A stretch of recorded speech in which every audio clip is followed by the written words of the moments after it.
جناب خسته صدا.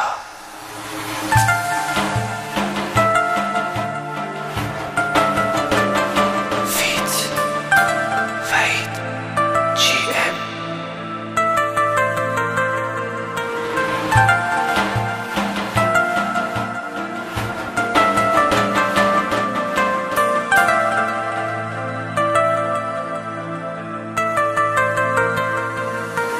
اتفاقی را هم خورد دوباره به همون کوچه، توی دستای اون گل بودیم بار، جفت مشتای من پوچه.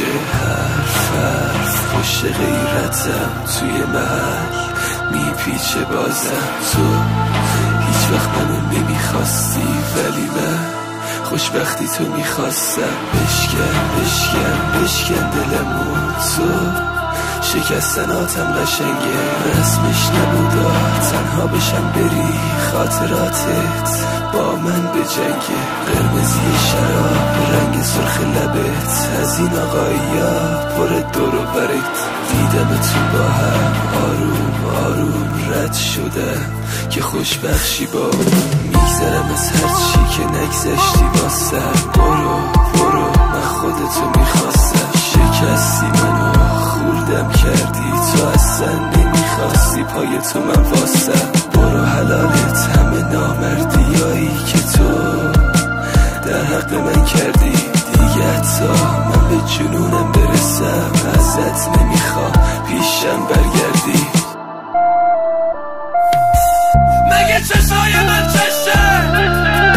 آره رنگی نبود ولی رنگشو پاک داده. اگه موهای من چشه؟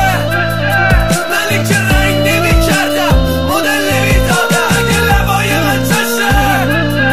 یه لب ترک خورده که اسم تمش روشه. اگه اخلاق من چشه؟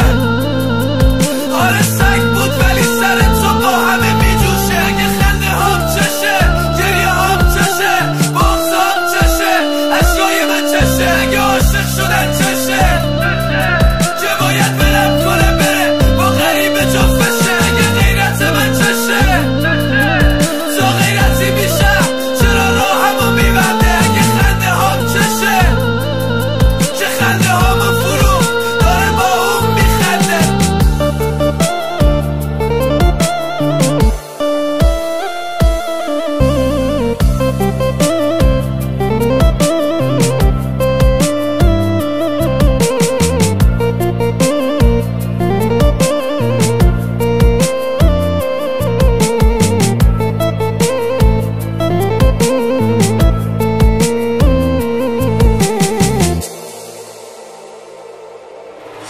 اتفاقی دیدم یک چیه زد، نمیدونم کجا بودی